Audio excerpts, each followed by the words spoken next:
ஆண்டவர் ரட்சகருமாகிய இயேசு கிறிஸ்துவின் நாமத்திலே இந்த சிறப்பு ஜெப ஆராதனை வேளையிலே கொண்டு வர வந்திருக்கின்ற உங்கள் யாவருக்கும் என்னுடைய அன்பின் வாழ்த்துக்களையும் தோத்திரங்களையும் தெரிவித்துக் கொள்கிறேன். கடவுள் தாமே நம் அனைவரையும் அளவு அதிகமாக ஆசீர்வதித்து பலப்படுத்தி காப்பாராக. ஆமென்.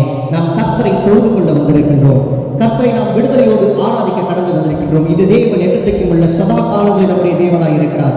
அவர் நம்மை மரண பரியந்தம் வரை வழிநடத்திச் செல்ல வல்லவர் என்ற விசுவாசம் உள்ளவர்களாக ஆண்டவரை நோக்கி நாம் சொல்லுவோமா, கர்த்தாவே உம்மை ஆராதிக்கிற எல்லா ஸ்தானத்திலும் வந்து நீர் எங்களை ஆசீர்வதிப்பேன் என்று சொல்லி நீர் எங்களுக்கு வாக்குத்தத்தம் கொடுத்திருக்கிறீரே. வாக்கு பண்ணின கர்த்தர், நீர் வாக்கு மாறாதவராக இருக்கிறீர். நீர் பொய் சொல்ல மனிதன் அல்ல, மனம் மாற மனுபுத்திரன் அல்ல. நீர் சொல்ல ஆகும், நீர் கட்டளையிட நிற்கும் என்ற வேத வசனத்தின் அடிப்படையிலே ஆண்டவரே உம்மை தொழுது கொள்ள வந்திருக்கின்றார்கள். வெறுமையாக வந்து வெறுமையாக திரும்பாதபடி கர்த்தருடைய பரிபூரண ஆசீர்வாதங்களையும் மகிமைகளையும் நாங்கள் ருசி பார்த்தவர்களாக கடந்து செல்ல பரிசுத்த ஆவியானவர் எங்களுக்கு உதவி ஒத்தாசை செய்ததுங்கப்பா. உங்களுடைய கருவியாக எங்களை பயன்படுத்துங்கப்பா. உங்களுடைய கருவியாக எங்களை பயன்படுத்துங்க. பாவியாக எங்கள் மீது கிருபையாக இருங்க. பரிசுத்தம் உள்ளவன் மாத்திரமே கடவுளை தரிசிக்க முடியும். பரிசுத்த அலங்காரத்தினுடைய கடவுளை தொழுது கொள்ளுங்கள் என்ற வசனத்தின் அடிப்படையிலே ஒரு சில மணித்துளிகள் நாம் ஆண்டவருடைய சமூகத்தில் காத்திருந்து நம்மை ஆண்டவருடைய பாதத்திலே நாம் அர்ப்பணிக்க வந்திருக்கிறோம். அப்படி இருந்த இடத்திலேயே எல்லாரும் கண்களை மூடி நாம் கர்த்தருடைய சமூகத்தை நோக்கி பார்ப்போம். கர்த்தருடைய சிலுவையின் காட்சி நம் கண்களுக்கு முன்பதாக இருக்கட்டும். கர்த்தருடைய தெய்வீக அன்பின் காட்சி நம் கண்களுக்கு முன்பதாக இருக்கட்டும். ஆண்டவராக இயேசு கிறிஸ்து சிலுவையிலே தொங்கிக் கொண்டிருக்கிற அந்த காட்சி உங்கள் கண்களுக்கு முன்பதாக இருக்கட்டும். அவருடைய சிரசிலிருந்து வடிகிற ரத்தம், அவருடைய பாதத்திலிருந்து வடிகிற ரத்தம், அவருடைய கைகளிலிருந்து புறப்படுகிற ரத்தம், அவருடைய விழாவிலிருந்து புறப்படுகிற ரத்தம், ஒவ்வொரு சொட்டு ரத்தமும் விருதாவாய் போய்விடக்கூடாதபடி ஆண்டவரே நீர் எங்களுக்காக சுத்தப்பட்ட அந்த பரிசுத்த ரத்தத்தினாலே எங்களை கழுவி பரிசுத்தப்படுத்துங்கப்பா. நீர் எங்களுக்கென்று குறித்த காலத்திலே ஒரு தரிசனத்தை வைத்திருக்கிறீர்களே, அந்த தரிசனத்தை நிறைவேற்றுங்கப்பா. தரிசனத்தை நிறைவேற்றுங்கப்பா. தரிசனத்தை நிறைவேற்றுங்கப்பா. அதுவரை நீர் ஓய்ந்திருப்பது அல்ல என்று சொல்லி உங்களுடைய வசனம் சொல்லுகிறது. உங்களுடைய வார்த்தைகளின் அடிப்படையில் கர்த்தாவே எங்கள் ஒவ்வொருவரையும் நாங்கள் முழுமையாக தாழ்த்துகிறோம். எங்கள் ஒவ்வொருவரை நாங்கள் முழுமையாக அர்ப்பணிக்கிறோம். எங்கள் ஒவ்வொருவரை நாங்கள் முழுமையாக வறுமையாக்குகிறோம் என்று சொல்லி இருந்த இடத்திலேயே கண்களை மூடி ஒரு சில மணித்துளிகள் ஆண்டவருடைய பாதத்தில் நாம் காத்திருப்போமா?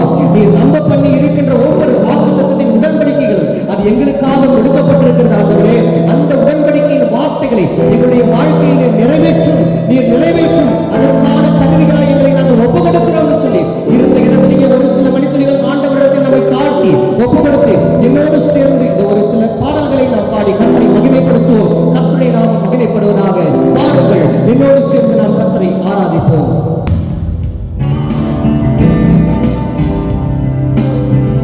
கர்த்தருடைய சமூகத்திலே காத்திருக்கிற நாம் அவரிடத்திலே சொல்லுவோம், ஆண்டவரே நீர் வாக்கு பண்ணி இருக்கிற கர்த்தர், நீர் வாக்கு மாறாதவராக இருக்கிறேன். நீர் சொல்லி இருக்கிற ஒவ்வொரு வாக்கு தத்தங்களையும் எங்களுடைய உள்ளத்திலும் எங்களுடைய இல்லத்திலும் எங்களுடைய வாழ்க்கையிலும் நீர் அபியாசப்படுத்துங்கப்பா. உங்களுடைய கருவிகளை உருவாக்கி உங்களுடைய நாமத்தை மகிமைப்படுத்த இனி வருகின்ற காலங்களிலே எங்களுடைய ஆரம்பம் அற்பமாக இருந்தாலும் எங்களுடைய முடிவை சம்பூர்ணமாக மாறச் செய்யப்பா. எங்களுடைய முடிவை சம்பூர்ணமாக மாறச் செய்யப்பா. எங்கள் கொம்புகளை காண்டாமிருகத்தின் கொம்பை போல உயர்த்துங்க. எங்கள் கால்களை மான் கால்களை போல உயர்த்துங்க. ஒப்பு கொடுப்போமா? ஒப்பு கொடுப்போமா? என்னோடு சேர்ந்து இந்த பாடலுடைய வழிகளை பாடுவோம். கர்த்தருடைய நாமம் மகிமைப்படுவதாக.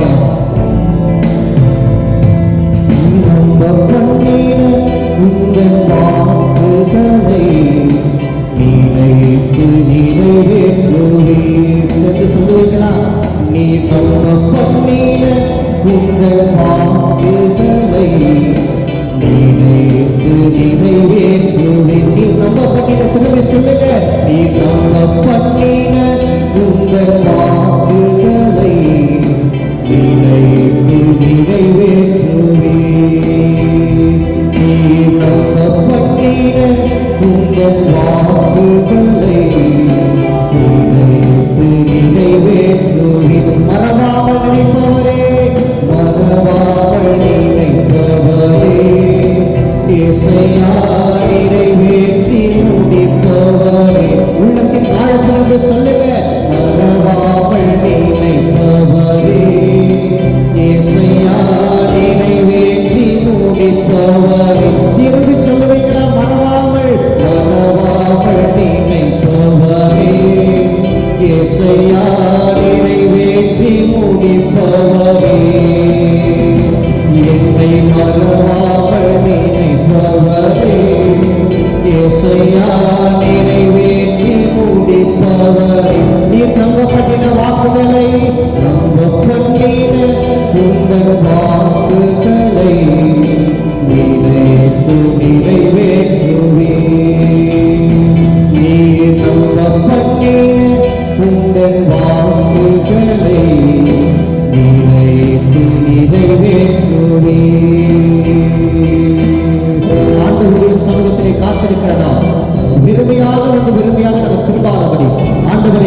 கொடுப்போமா, ஒப்பு கொடுப்பீங்களா?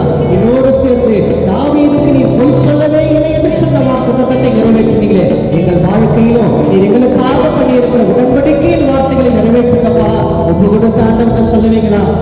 உடன்படிக்கையின் தேவன் உண்மையில் பிசகாதவர், உடன்படிக்கையின் தேவன் உண்மையில் பிசகாதவர். மீண்டும் சொல்லுவீங்களா? உடன்படிக்கையின் தேவன், உடன்படிக்கையின் தேவன் உண்மையில் பிசகாதவர். திரும்பி திரும்பி சொல்லுங்களா? உடன்படிக்கை, உடன்படிக்கையின் தேவன் உண்மையில் பிசகாதவர். தாவீதுக்கு நான் பொய் சொல்ல மாட்டேன், தாவீதுக்கு நான் பொய் சொல்ல மாட்டேன் என்று சொல்லி சொன்னதை நிறைவேற்றுவேன். தாவீதுக்கு நான் பொய் சொல்ல மாட்டேன் என்று சொல்லி சொன்னதை நிறைவேற்றுவேன். மறவாமல் மறவாமல் நினைப்பவரே, இயேசையா நிறைவேற்றி முடிப்பவரே. சத்தத்தை உயர்த்தி சொல்லுங்க. மறவாமல் நினைப்பவரே, இயேசையா நிறைவேற்றி முடிப்பவரே. இன்னும் ஒரு தடவை மறவாமல் மறவாமல் நினைப்பவரே, இயேசையா நிறைவேற்றி முடிப்பவரே. என்னை மறவாமல் நினைப்பவரே, இயேசையா நிறைவேற்றி முடிப்பவரே. நீ நம்ப பண்ணின வாக்குகளை, நம்ப பண்ணின உங்கள் வாக்குகளை நினைத்து நிறைவேற்றுவேன். உள்ளத்தின் ஆழத்திலிருந்து சத்தமாய் பாடுங்க. நம்ப பண்ணின உங்கள் வாக்குகளை நினைத்து நிறைவேற்றுவேன். சொன்னதை செய்து முடிப்பீர், நீ முடித்து தீர்க்கும் மட்டும் கைவிட மாட்டீர். சொன்னதை செய்து முடிப்பீர், நீ முடித்து தீர்க்கும் மட்டும் கைவிட மாட்டீர். என் கையை கொண்டு தொடங்கினதெல்லாம், என் கையை கொண்டு தொடங்கினதெல்லாம், என் கையை கொண்டு நிறைவேற்றுவேன். என் கையை கொண்டு தொடங்கினதெல்லாம், என் கையை கொண்டு நிறைவேற்றுவேன். சொன்னதை செய்து முடிப்பீர், சொன்னதை செய்து முடிப்பீர், நீர் முடித்து தீர்க்கும் மட்டும் கைவிட மாட்டீர். சொன்னதை செய்து முடிப்பீர், நீர் முடித்து தீர்க்கும் மட்டும் கைவிட மாட்டீர். என் கையை கொண்டு தொடங்கினதெல்லாம், என் கையை கொண்டு தொடங்கினதெல்லாம், என் கையை கொண்டு நிறைவேற்றுவேன். என் கையை கொண்டு தொடங்கினதெல்லாம், என் கையை கொண்டு நிறைவேற்றுவேன். மறவாமல் சொல்லுங்க. மறவாமல் நினைப்பவரே, இயேசையா நிறைவேற்றி முடிப்பவரே. சத்தத்தை உயர்த்தி சொல்லுவோமா? மறவாமல் நினைப்பவரே, இயேசையா நிறைவேற்றி முடிப்பவரே. மீண்டும் மீண்டும் மறவாமல் சொல்லுங்க. மறவாமல் நினைப்பவரே, இயேசையா நிறைவேற்றி முடிப்பவரே. திரும்பி என்னோடு சேர்ந்து சொல்லுங்க. மறவாமல் நினைப்பவரே, இயேசையா நிறைவேற்றி முடிப்பவரே. நம்ப பண்ணின வாக்குகளை, நம்ப பண்ணின உங்கள் வாக்குகளை நினைத்து நிறைவேற்றுவேன். நீ நம்ப பண்ணின உங்கள் வாக்குகளை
இடத்திலே கைகளை தட்டி கர்த்தரை மகிமைப்படுத்துவோமா?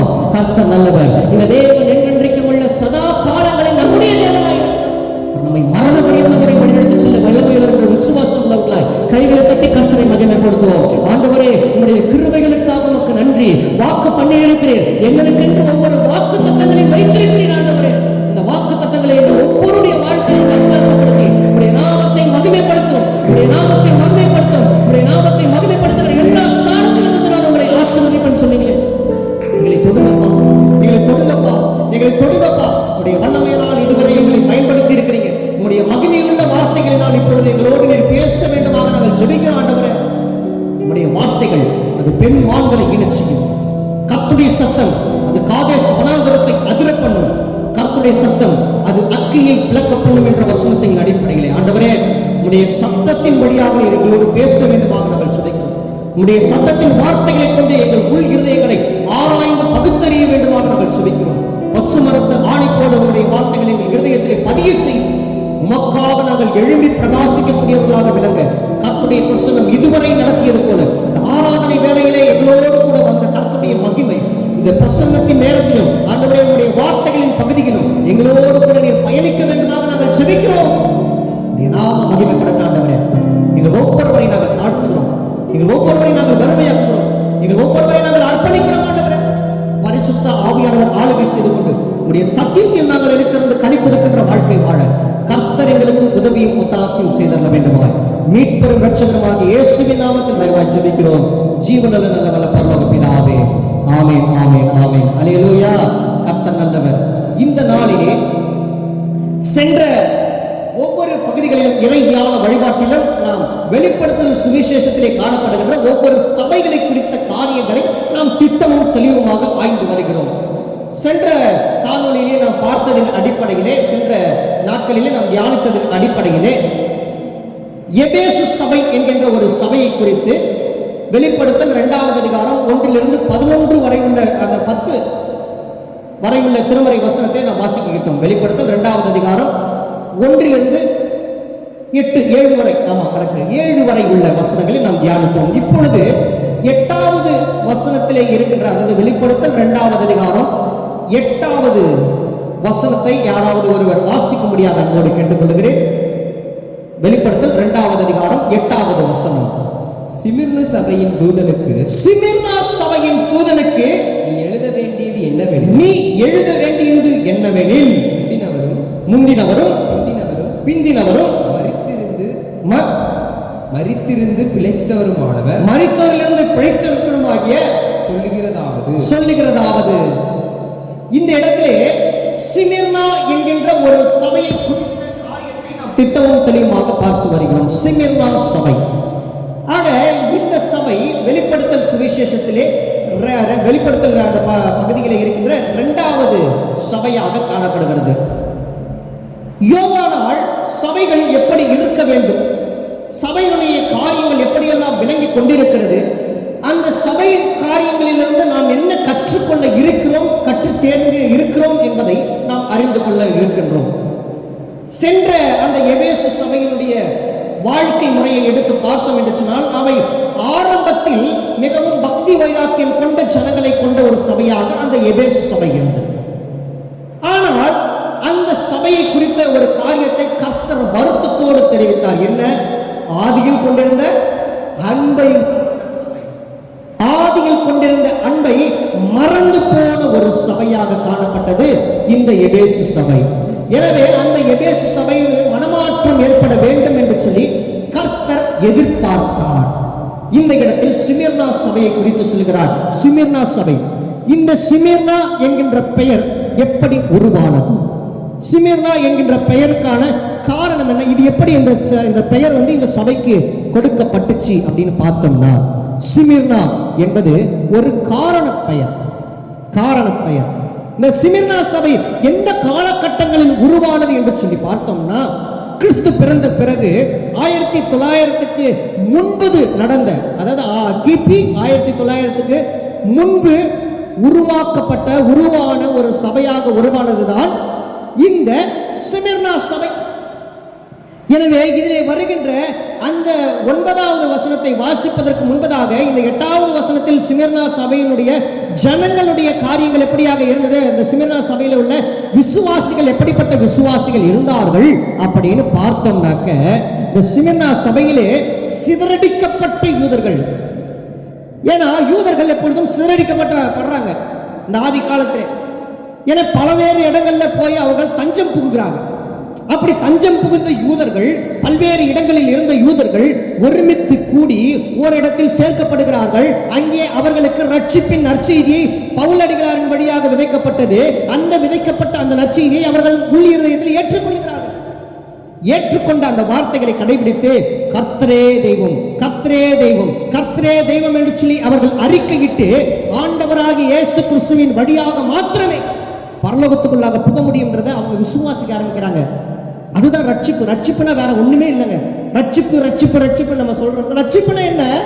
இயேசு கிறிஸ்துவின் ரத்தம் சகல பாவங்களையும் நீக்கி என்னை பரிசுத்தப்படுத்தும் என்பதை நான் விசுவாசித்து ஏற்றுக்கொண்டேன் என்று சொன்னால் நான் ரட்சிக்கப்பட்டேன். அதுதான் ரட்சிப்பு. வேதம் சொல்லுகிற ரட்சிப்பு அதுதான். மற்ற உலகத்தார் சொல்லுகிற ரட்சிப்புன்றது வேற. ஆனா வேதம் சொல்லுகிறது ரட்சிப்பு என்பது இயேசுவின் ரத்தம், என் பாவங்களுக்காக சிந்தப்பட்ட அந்த ரத்தத்தின் படியாக எனக்கு பாவ மன்னிப்பு உண்டு என்பதை நான் விசுவாசித்து ஏற்றுக்கொண்டாலே நான் ரட்சிப்பு அடைந்துட்டேன். அப்ப ரட்சிப்பு என்கின்ற ஆடையை நாம் எப்பொழுதும் ஒரு ட்ரெஸ் போட்டிருக்கோம். இப்ப நான் போட்டிருக்க ட்ரெஸ் எவ்வளவு நாள் போட்டிருக்க முடியும்? ஒவ்வொரு நேரங்களுக்கும் அது அழுக்காகும். அழுக்கான உடனேயே நான் துவைச்சு போட்டாதான் அதனுடைய உண்மை நிறத்திற்கு நேரம் வழிநடத்த முடியும். அப்படிதான் நம்முடைய வாழ்க்கையில ரட்சிப்பு என்கின்ற ஆடையை கர்த்தர் ஒரு முறை இலவசமாக கொடுத்துட்டார். அந்த வசனத்தை விசுவாசித்து, இயேசுவை விசுவாசித்து ஏற்றுக்கொண்ட எல்லாருக்கும் அந்த ரட்சிப்பின் ஆடை கொடுக்கப்பட்டாச்சு. ஆனால் ஒவ்வொரு நாட்களிலும் அந்த ரட்சிப்பின் ஆடையை நாம் பரிசுத்தப்படுத்திக் கொண்டே இருக்க வேண்டும். எப்படி? ஆண்டவரே, நீர் எங்களுக்காக இலவசமாக சிந்தி இருக்கிற உம்முடைய ரத்தத்தினால இந்த நாளிலே எங்கள் உச்சம் தலைமுதல் உள்ள கால்வரை கழுவுங்கன்னு சொல்லி காலையிலே நாம ஜெபிக்கணும். திருப்பி நேரம் கிடைக்கும் பொழுதெல்லாம் நாம் ஜெபிக்கணும். மீண்டுமாக நாம் உறங்க செல்லும் பொழுதும் ஆண்டவரே உம்முடைய ரத்தத்தினால கழுவி இந்த உறக்கத்திற்குள்ளாக கடந்து செல்கிறான், பரிசுத்தத்தோடு இருந்த உம்முடைய உறக்கத்திலே பங்கு பெற்று புதியதொரு நாளை காண கிருபை செய்யுங்க. அப்ப ரட்சிப்பு என்கின்ற ஆடையை அனுதினமும் நேரம் கிடைக்கும் பொழுதெல்லாம் ஆண்டவனுடைய பாதத்தில் அமர்ந்திருந்து அவருடைய ரத்தத்தினால் கழுவி சுத்திகரித்துக் கொண்டே இருக்கணும். அங்க சிமிர்னா ஜனங்க செஞ்சாங்க. சிமிர்னா ஜனங்க செஞ்சாங்க. அவங்க சிமிர்னா சபையிலே கூடின அந்த ரட்சிப்பின் ஆடையை அணிந்து கொண்ட ஜனங்க யார் யாருன்னு பாத்தீங்கன்னா, சிதறடிக்கப்பட்ட யூதர்கள் ஒரு புறம், இன்னொரு பக்கம் கலப்பின யூதர்களாக காணப்பட்டவர்கள் கொஞ்சம் பேர், அதுக்கப்புறம் புறஜாதி மக்கள் என்று அழைக்கப்பட்ட ஜனங்க கொஞ்சம் பேர். ஆக இந்த சிமிர்னா சபையிலே எல்லா இனத்து மக்களும் ஒன்றாக சேர்ந்திருந்தார்கள், ஒன்றாக கூடியிருந்தார்கள். இந்த ஜனங்களுடைய வாழ்க்கையிலே இவர்களுடைய விசுவாசம், இவர்களுடைய செயல்பாடுகள் எப்படி இருந்ததாக கூறப்பட்டிருக்கிறது எடுத்து பார்த்தோம்னா, வெளிப்படுத்தல் 2வது அதிகாரம் 9வது வசனம், 9வது வசனத்திலே அங்கே தெளிவாக சொல்லப்பட்டிருக்கிறது. 9வது வசனத்தை வாசிப்போம். உன் கிரியைகளையும் ஃபர்ஸ்ட் பாயிண்ட் சொல்றாரு. உன் கிரியைகளையும் உன் உபத்திரவத்தையும் நீ ஐஸ்வர்யம் உள்ளவனாயிருந்தும் உனக்கு இருக்கிற தரித்திரத்தையும் போதும். இந்த 3 பாயிண்ட் ஃபர்ஸ்ட் வைக்கிறாங்க. 4வது ஒரு பாயிண்ட் இருக்குது. அந்த பாயிண்ட் நம்ம பெண்டிங்ல இருக்கும். இந்த 3 பாயிண்ட் பார்த்துட்டு 4வது பாயிண்ட்டுக்குள்ள போவோம். அப்ப உன் கிரியைகள், அப்ப அந்த சிமிர்னா ஜனங்களுடைய கிரியைகள் எப்படிப்பட்டதாக இருந்தது? சிமிர்னா என்கின்ற பெயர் எப்படி வந்தது அப்படின்னாக்க, நான் ஏற்கனவே சொன்னவங்கள்ட்ட அது ஒரு காரண பெயர். அதை பிரித்து பார்த்தோம்னா சிமெர்னா, சிமெர்னா, ஆக 3 பதமாக அதை பிரித்து பார்க்கலாம். இது ஒரு எபிரேய பெயராக இருக்கிறது சிமெர்னா என்பது. ஆக மேர் அப்படின்றதுதான் அந்த நடுவாமையில் அமைந்திருக்கிறது. அதுதான் இந்த சிமிர்னா என்கின்ற ஊருக்கு பெயர் கொடுப்பதற்கான காரண கர்த்தாவாக இருக்கிறது. ஏன்னு சொன்னா, அந்த சிமிர்னா பகுதியிலே கர்த்தருடைய விசேஷித்த மகிமை பாருங்க. எல்லா இடங்களிலும் ஒரு அற்புதமான ஒரு காரியத்தை கடவுள் விதைக்கின்றவராக இருக்கிறார். இந்த சிமிர்னா பகுதியிலும் கர்த்தர் அற்புதமான ஒரு செயல்பாட்டை விதைக்கின்றார். என்ன செயல்பாடு? இந்த சிமிர்னா ஊர்ல ஒவ்வொரு நம்ம மேல பார்க்குற மண்ணு மட்டும் அப்படியே மண்ணு கிடையாது. நம்ம வீடு கட்டுறப்பையோ அல்லது நம்ம ஒரு போர் போடுறோம் வீட்டில் அப்படின்னாக்க, தோண்டுவோம். குழி தோண்டும் பொழுது அங்கே பகுதியாக பல லேயர் இருக்கும். அப்ப அந்த லேயர்லாம் கடந்து தான் நம்ம போகும்பொழுது அங்க பாறை என்கின்ற ஒரு பகுதியை எட்டும். அந்த பாறை பகுதிக்கு மேலே இருக்கிற பகுதியில் பார்த்தீங்கன்னா சின்ன சின்ன கற்பகுதிகள் காணப்படும். சின்ன சின்ன கல் பகுதி. அந்த கல் பகுதிக்கு மேலே களிமண் பகுதி இருக்கும். அப்படியே படிப்படி லேயர் இருக்கும். ஆக இந்த கற்கள் அந்த சிமிர்னா பகுதியிலே காணப்படுகிற அந்த பூமிக்கு அடியில் இருக்கிற அந்த கற்கள் எடுத்து நல்லா தீர்த்தி அதை முகந்து பார்த்தா மிகவும் வாசனை மிகுந்த ஒரு பொருளாக அந்த கல்லினுடைய துகள் தன்மை காணப்படுது. அப்ப சாதாரண கல், நம்ம ஊர் கல்லெல்லாம் எடுத்து முகந்து பார்த்தா ஒரு வாடையும் வராது. ஆனா அந்த பூமிக்கு, அந்த சிமிர்னா ஊர்ல இருக்கிற பூமிக்கு அடியிலே இருக்கின்ற அந்த கல்லை எடுத்து அரைச்சி பார்த்தோம்னாக்கா அல்லது தேய்ச்சி பார்த்தோம்னாக்கா அதனுடைய துகளை எடுத்து பார்த்தோம்னா மிக சுகந்த வாசனை வீசக்கூடிய ஒரு பொருளாக இருந்தது. அப்போ ஒருவேளை நாம நினைச்சிருக்கலாம், இந்த அந்த கல்லை உரைச்சி அதிலிருந்து வருகின்ற ஒரு தயாரிக்கின்ற ஒரு பொருள் தான் இந்த மேர் அப்படின்ற ஒரு திரவியமாக இருக்குமா? மேர்ன்றது வாசனை பொருள் என்கின்ற விதை பொருளை கொடுக்குது. மேர்னாக்க வாசனை பொருள், வாசனை திரவியம். அப்ப அந்த வாசனை திரவியம் என்பது ஒருவேளை இந்த கல்லிலிருந்து தயாரிக்கப்பட்டதா? இந்த கல்லிலிருந்து மட்டும் இல்லை, இன்னொரு பொருள் இருக்கு. கடவுள் அற்புதமாக அந்த ஊருக்கு மட்டும் ஒரு ஸ்பெஷாலிட்டியை வச்சார். என்ன? அந்த ஊர்ல மட்டுமே ஒரு மரம் விளையும். அந்த மரத்தின் பெயர் ஒரு விசேஷத்த பெயராக இருந்துச்சு. அந்த பெயர் மறந்துடுச்சு. ஆக அந்த பெயர் உள்ள ஒரு மரம், அந்த ஊர்ல மட்டுமே விளையக்கூடிய ஒரு மரம். அந்த மரத்தில், அந்த மரத்தினுடைய தன்மையை பார்த்தீங்கன்னா, அந்த மரத்தினுடைய பட்டை பகுதி மிகவும் வாசனை மிகுந்ததாக. அந்த மரம் எந்த வேலைக்கும் பயன்படாது. அந்த மரத்தை நம்ம ஊர்ல வச்சு மர வேலைக்கெல்லாம் செய்யறோம்ல, அந்த மரம்லாம் பயன்படுத்த முடியாது. அந்த மரம் பயன்படாதது. ஆனால் மரத்தினுடைய பட்டை பயனுள்ளதாக இருந்தது. மரத்தினுடைய பட்டை மிகவும் வாசனை மிகுந்ததாக இருக்கு. எனவே என்ன பண்ணாங்க, அந்த பட்டையை மட்டும் உரிச்சு அதை வெயில்ல காய வச்சு அதை பொடி பண்ணி அந்த மரப்பட்டையினுடைய பொடி ஒரு பக்கம், இன்னொரு பக்கம் இந்த கல்லினுடைய பொடி, இது ரெண்டுத்தையும் மிக்ஸ் பண்ணி அவங்க தயாரிச்ச ஒரு வாசனை திரவியம். அதுதான் மேர் என்கின்ற திரவியம், வாசனை திரவியம். அந்த மேர் என்கின்ற வாசனை திரவியம் எதற்கு ஒப்புமைப்படுத்தப்பட்டது என்று சொன்னால், இயேசு கிறிஸ்து அடக்கத்தின் பொழுது எல்லா யூதர்களும் அடக்கம் பண்ணப்படுவாங்க.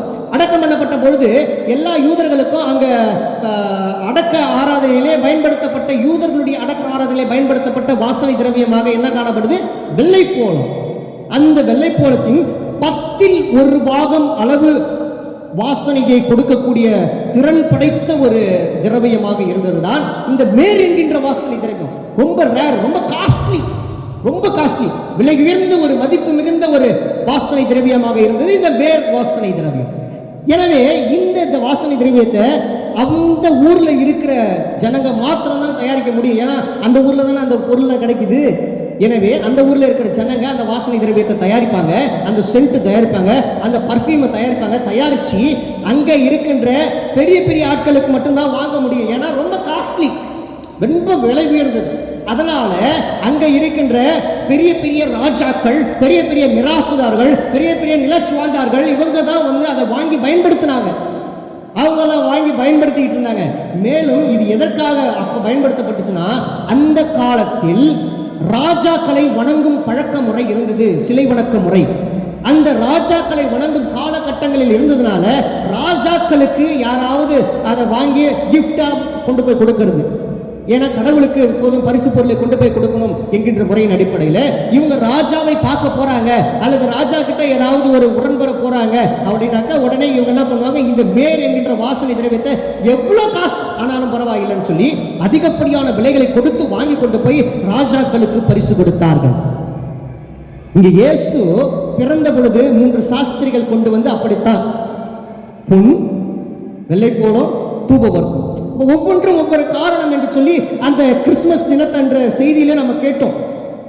ஆக அதன் அடிப்படையில் பார்த்தோம்னாக்க இந்த வெள்ளைப்போளத்தினுடைய 1/10 அளவில் இருக்கக்கூடிய இந்த மேர் திரவியம் ரொம்ப காஸ்ட்லியா இருந்தது. இப்ப இந்த ஜனங்க என்ன பண்றாங்க, கிறிஸ்துவை தன் சொந்த ரட்சகராக ஏற்றுக்கொண்டாங்க. இந்த குலத்தொழில பண்ணிக்கிட்டு இருந்த இந்த சிமிர்னா ஜனங்க கிறிஸ்துவை தன் சொந்த ரட்சகராக ஏற்றுக்கொண்ட பிறகு கர்த்தருக்கு விரோதமாக நாங்கள் எப்படி பாவம் செய்வோம்? ஏனெனில் நியாயப்பிரமாண சட்டம் சொல்லுகிறது, 10 கற்பனைகள் சொல்லுகிறது, என்னையன்றி வேறு தேவன் உங்களுக்கு உண்டாயிருக்க வேண்டாம்.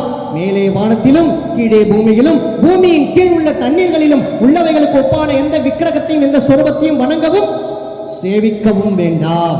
அந்த வார்த்தையின் அடிப்படையில் நாங்க ஆண்டவருக்கு எதிராக இருக்கின்ற பாவமான காரியத்தை எப்படி செய்யறது? செய்ய மாட்டோம். எனவே எங்களுடைய குலத்தொழிலாக இருந்த இந்த தொழிலை விட்டுடுறோம் அப்படின்னு சொல்லிட்டு இவங்க தன்னுடைய குலத்தொழிலை விட்டு அப்படியே இருக்கிறாங்க. ஏன்னா வேற தொழில் தெரியாது இவங்களுக்கு. இவங்களுக்கு தெரிஞ்ச ஒரே தொழில் இந்த பர்ஃப்யூம் தயாரிக்கிறது மட்டும்தான், இந்த சென்ட் தயாரிக்கிறது மட்டும்தான், இந்த வாசனை திரவியத்தை தயாரிக்கிறது மட்டும்தான், வேற எதுவுமே தெரியாது. அதனால இவங்களுடைய வாழ்க்கையிலே வறுமை ஏற்படுகிறது. இப்ப இந்த வசனத்துல நம்ம பார்த்தோம்னா உன் கிரியைகளையும், முதலாவது அவருடைய கிரியை எப்படிப்பட்ட கிரியையா இருந்தது? ஆண்டவருக்காக எல்லாவற்றையும் அர்ப்பணிக்கின்ற ஒரு கிரியை. ஆண்டவருக்காக அவரால் அருவருப்பாக நினைக்கப்படுகிற எல்லாவற்றையும் குப்பையும் நஷ்டம் என்று எண்ணுகிறேன்னு பவுல் சொன்னாரே, அதே போல எல்லாவற்றையும் தூக்கி எறியக்கூடிய, ஆண்டவருக்காக எல்லாத்தையும் தூக்கி எறியக்கூடிய ஒரு அர்ப்பணிப்புள்ள ஒரு கிரியை அவர்களிடத்தில் காணப்பட்டது. உன் கிரியைகளையும் உன் உபத்திரவத்தையும். பாருங்க, இந்த இடத்துல ஏன் இந்த உபத்திரவம் என்கின்ற வார்த்தை பயன்படுத்தப்பட்டிருக்கிறதுனா, இந்த ஜனங்க இந்த தொழிலை விட்டதுக்கு அப்புறம் அவங்களுடைய வாழ்க்கையில வறுமை ஏற்படுது. காசு பணம் ஒண்ணுமே பண்ண முடியல. ஏன்னா வேற தொழில் தெரியாது. தொழில் தெரியாததுனால இவங்களுடைய வாழ்க்கையில கஷ்டம், வறுமை, வேதனை, உபத்திரவம் ஏற்பட்டது. அதுதான் சொல்றாரு, உன் உபத்திரவத்தையும். அடுத்ததாக மூன்றாவது சொன்னது உன் தரித்திரத்தையும். பாருங்க, இந்த தரித்திரன்றது எப்படி உருவானுச்சுன்னா, ஐஸ்வர்யவானாய் இருந்து தரித்திரனாக இருந்தாங்க. ஏன்னா அவ்வளோ காசு பணம் புரண்டுகிட்டு இருந்தது. ஏன்னா பயங்கர காஸ்ட்லியான பர்ஃப்யூம், இந்த பயங்கர காஸ்ட்லியான பர்ஃப்யூமை இவங்க வித்துக்கிட்டு இருந்தாங்க. வித்ததை நிறுத்தின உடனேயே இவனுடைய வாழ்க்கையில வறுமை இருந்தது. ஒருவேளை உலகத்தையும் உலகத்தை சார்ந்த காரியங்களையும் அவங்க நோக்கி அந்த பர்ஃப்யூமை தயாரிக்கிறதை நிறுத்தாம விட்டுருந்தாங்கன்னா வாழ்க்கையில வறுமை வந்திருக்காது, பிரச்சனை வந்திருக்காது, போராட்டம் வந்திருக்காது, உபத்திரம் வந்திருக்காது, கண்ணீர் வந்திருக்காது, கவலை வந்திருக்காது. ஆனா அவங்க என்ன பண்றாங்க? என் ஆண்டவருக்காக எல்லாவற்றையும் நான் சகித்துக் கொள்றேன், மரணமானாலும் ஜீவனானாலும் அது கர்த்தருக்காக. எவ்வளவு பெரிய ஒரு விசுவாசம்! அதனால இவர்களுடைய வாழ்க்கையிலே தரித்திரத்தை இவர்கள் அனுபவித்துக் கொண்டாங்க. அடுத்ததாக நான்காவது இருக்கிற அந்த வார்த்தை என்ன சொல்லுது? உபத்திரவத்தையும், கிரியையும், உபத்திரவத்தையும், தரித்திரத்தையும்.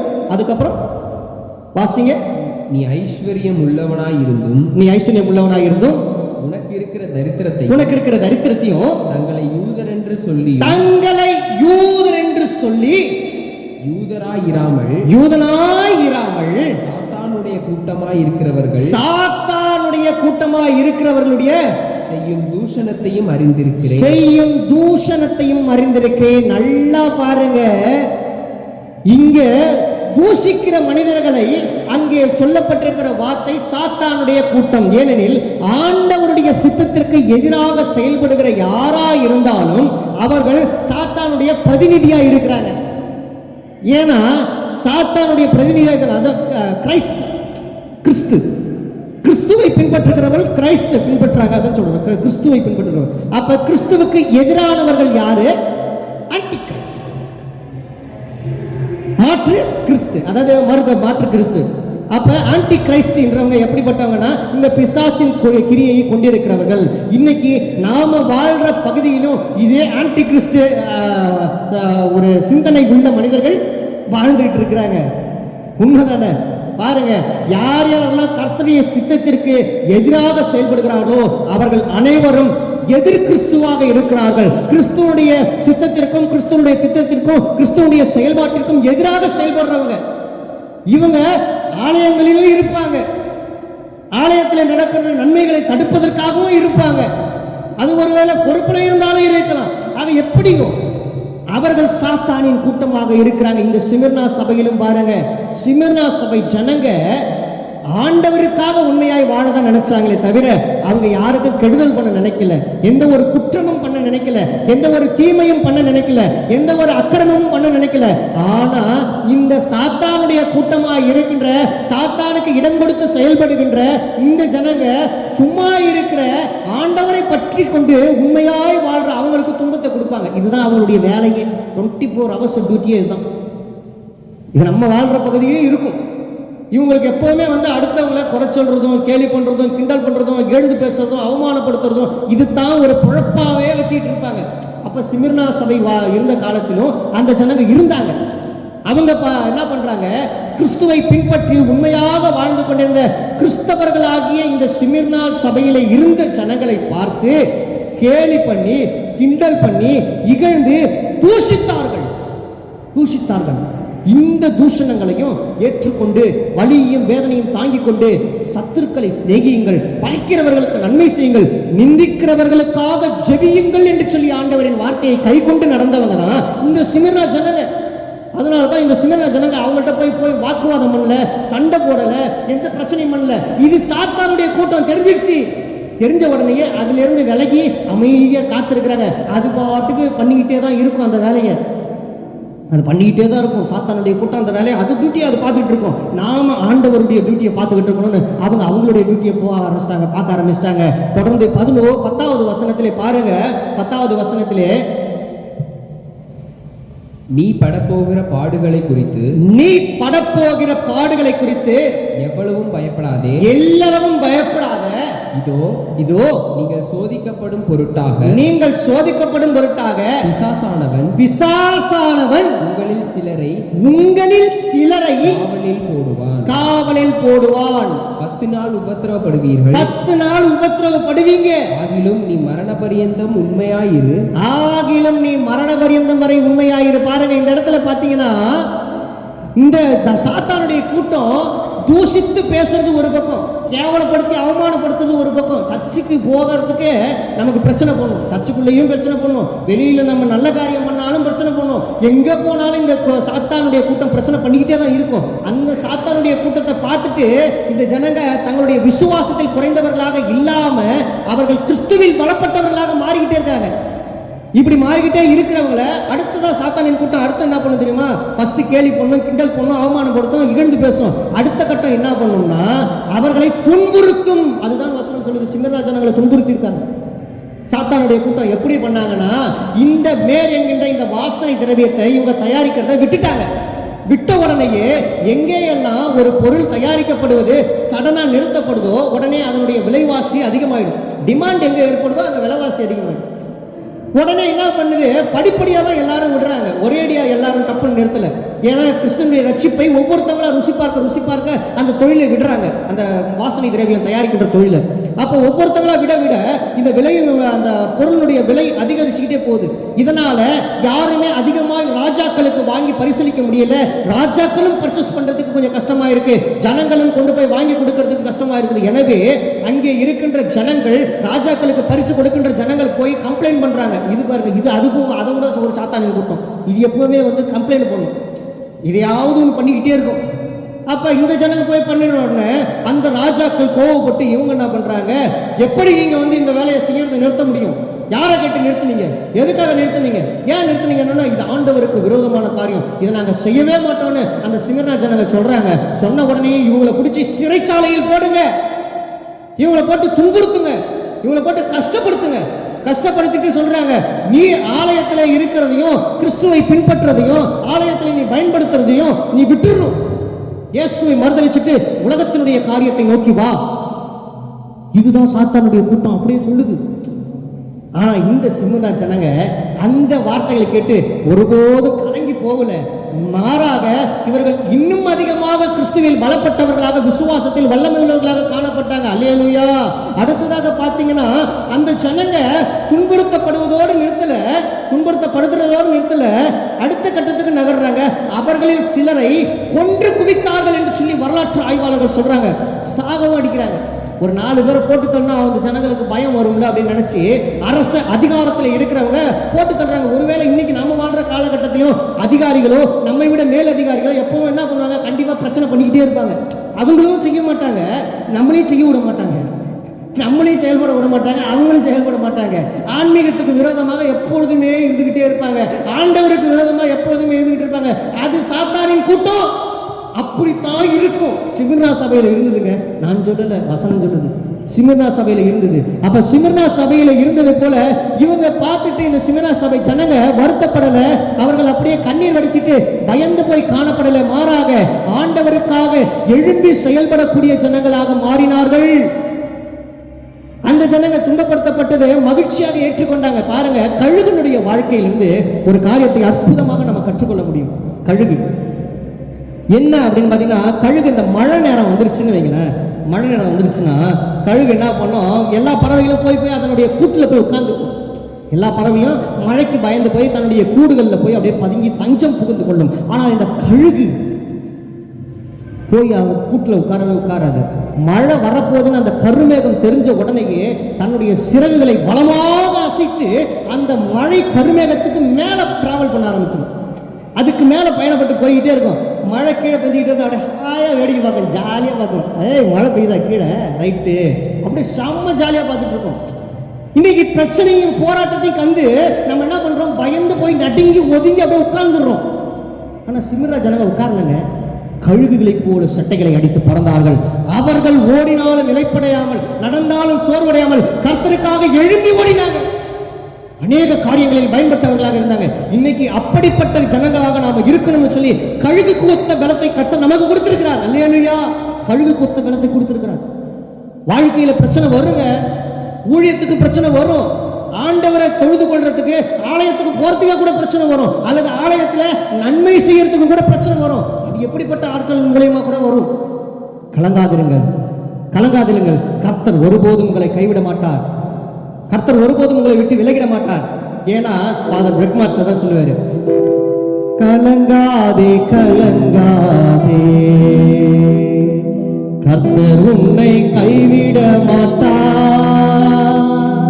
கலங்காதே கலங்காதே,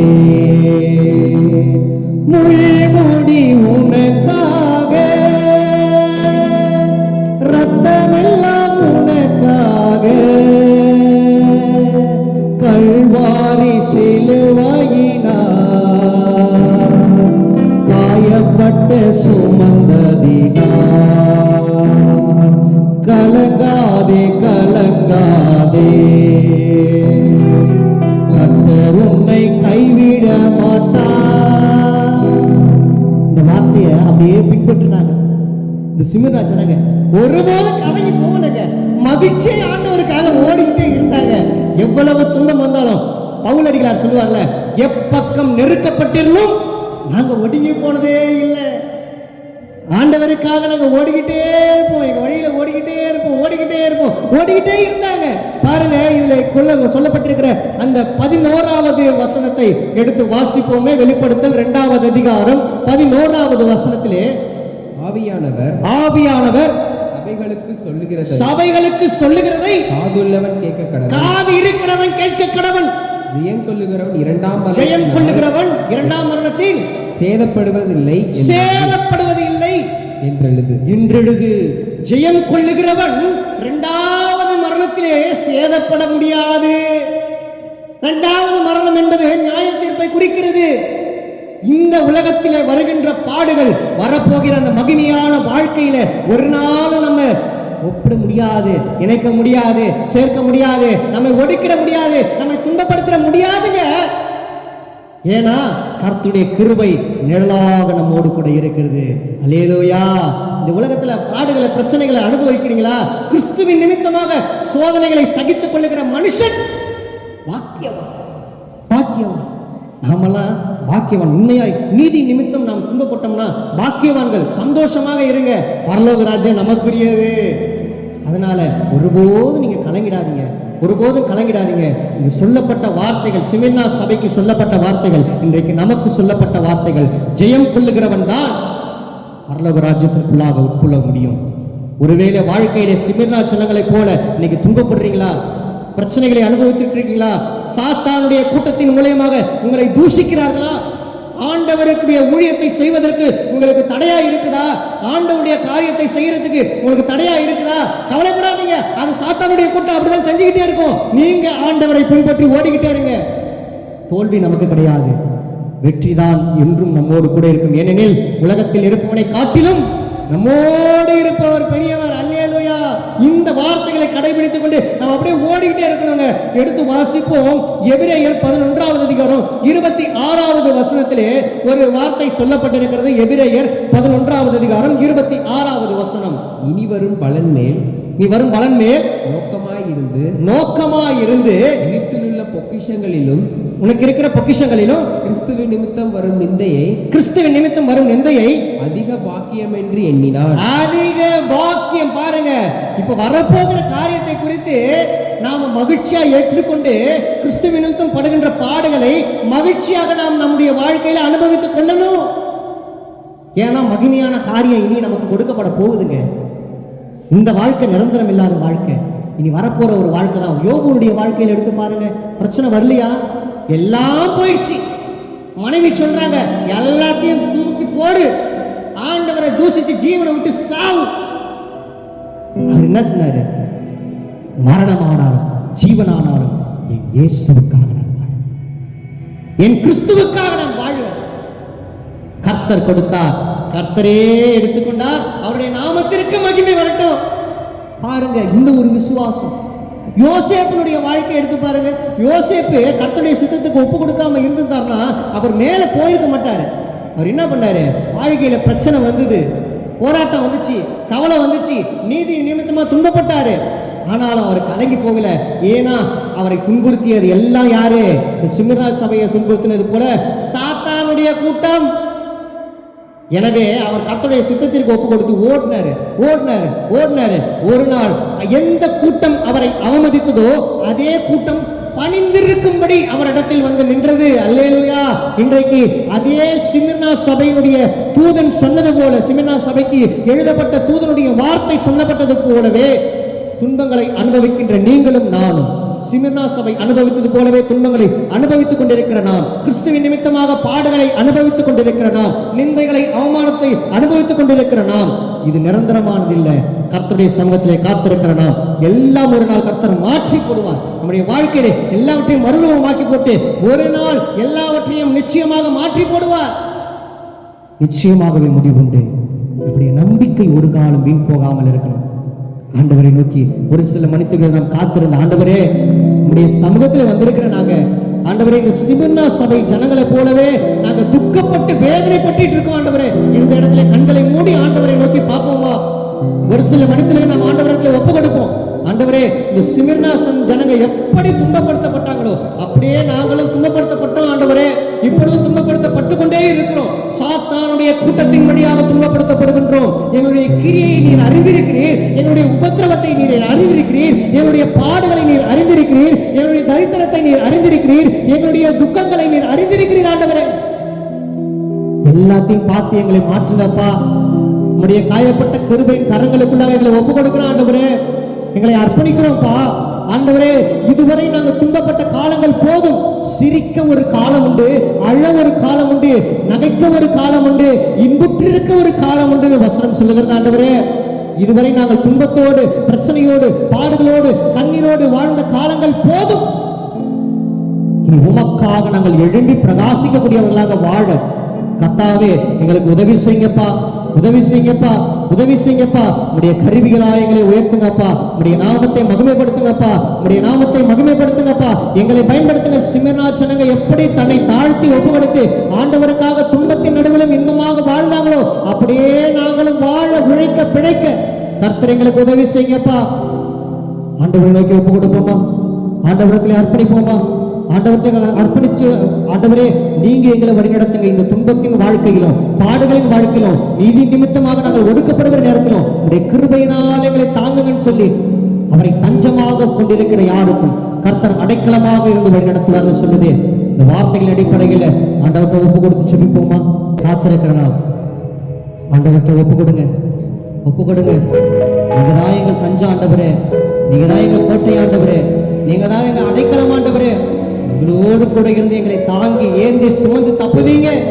நீதியின் வலது கருத்தினால் எங்களை தாங்கி பலப்படுத்துங்கப்பா.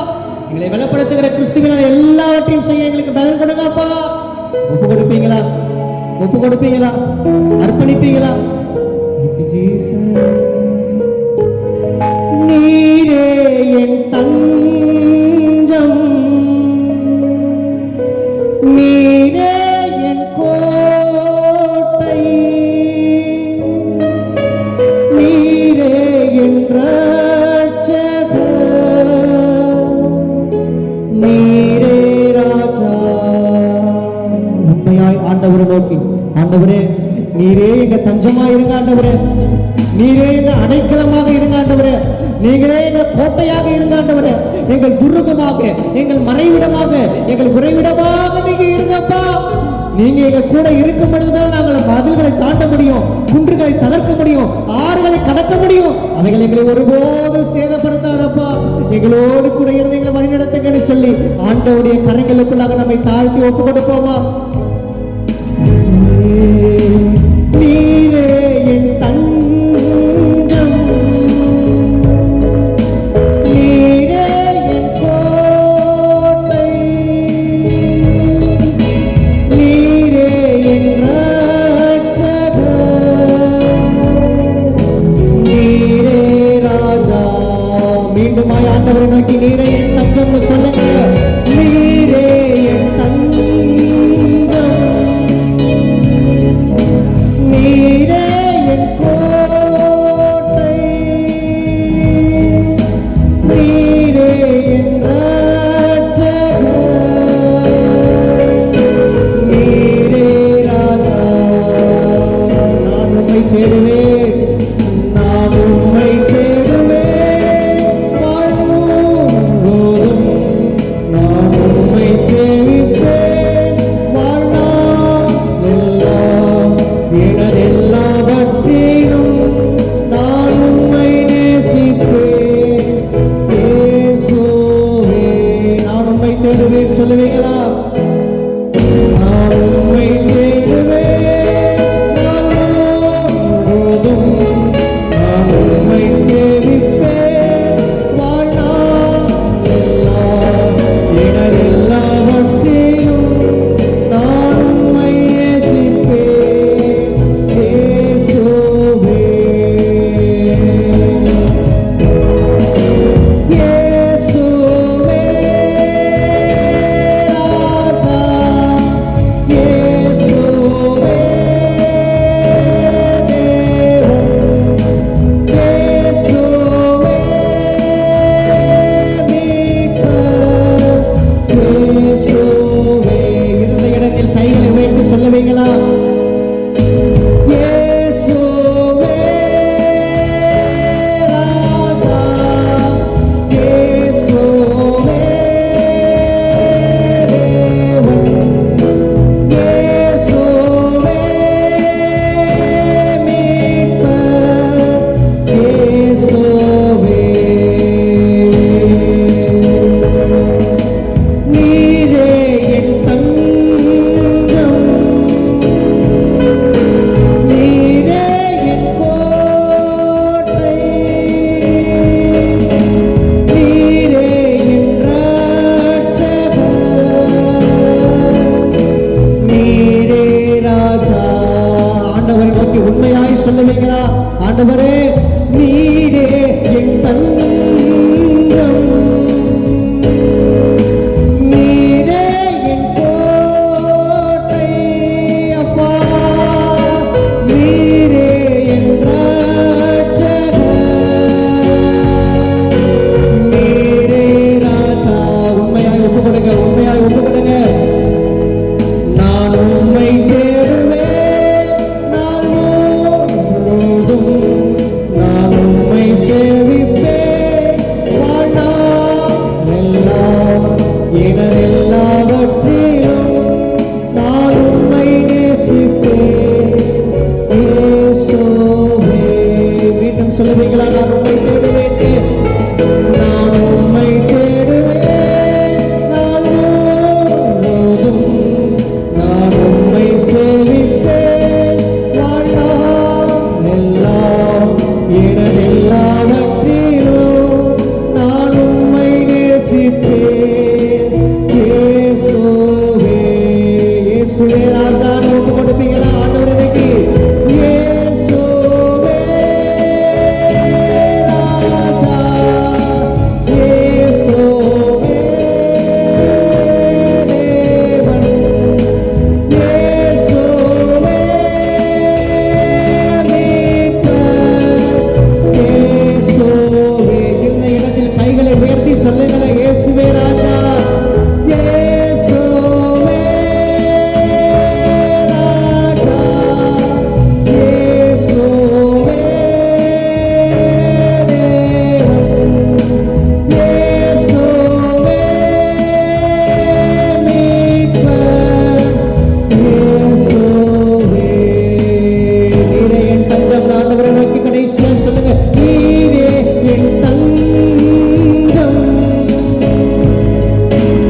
தாழ்த்துகிறோம் தாழ்த்துகிறோம் அப்பா.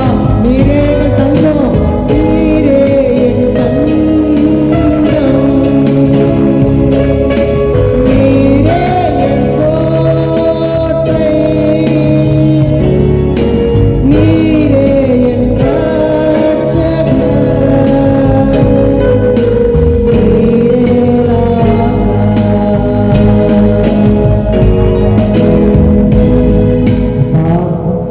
உம்முடைய சமூகத்திலே நீர் எங்களுக்கு தஞ்சமாக இருக்கணும்னு சொல்லி ஒப்பு கொடுத்திருக்கிற ஆண்டவரே, பாவியாக எங்கள் மீது கிருபையா இருங்கப்பா. சிமிர்னா சபை ஜனங்களைப் போலவே பட்ட பாடுகளின் நிமித்தமாக, உபத்திரவத்தின் நிமித்தமாக அன்றைக்கு ஆகாரை கண்ட கர்த்தர் லகாய் ஒளியாய் இருந்தது போல எங்களுடைய வாழ்க்கையிலும் நீர் எங்களை காண்கின்ற தெய்வமாய் இருங்கப்பா. எங்களை காண்கின்ற தெய்வமாய் இருந்து எங்களை வழிநடத்துங்கப்பா. இந்த கருவிகளா எங்களை பயன்படுத்துங்கப்பா. உடைய சமூகத்திலே உண்மையாய் ஒப்பு கொடுத்த யாவர் மீதும் கல்வாரி இயேசுடைய காயப்பட்ட கிருபையின் கரம் தொட வேண்டுமாக நான் ஜெபிக்கிறேன். மகிமையுள்ள கரம் தாங்கி பலப்படுத்துங்க. பலம் இல்லாதவனுக்கு பலத்தையும், சத்துவம் இல்லாதவனுக்கு சத்துவத்தையும் பெருக செய்ய வேண்டும் என்று சொன்னீங்களே. பெருக செய்யுங்கப்பா, பெருக செய்யுங்கப்பா, பெருக செய்யுங்கப்பா.